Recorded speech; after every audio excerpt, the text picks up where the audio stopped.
Beautiful white hibiscus China rose की variety.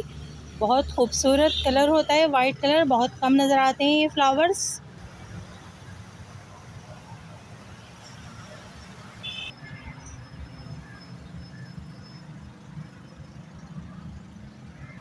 Friends, हमारे flowering plant में, समर फ्लावरिंग प्लांट में एक अच्छा इजाफा होते हैं hibiscus flowering plant China rose, इसलिए कि चाइना रोज़ तकरीबन पूरा साल फ्लावरिंग करते रहते हैं।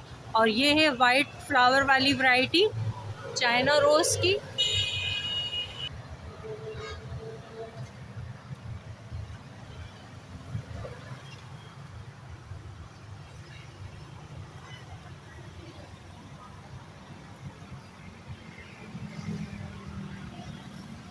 साथ में पीच कलर के फ्लावर्स भी हैं, लेकिन वाइट कलर अपने इनफरादियत में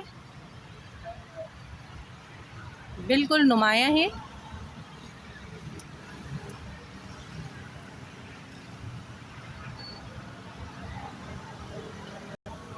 तो फ्रेंड्स, अगर आपको China rose hibiscus flowering plants की ये वैरायटी अच्छी लगे तो please subscribe my YouTube channel small garden with RJ.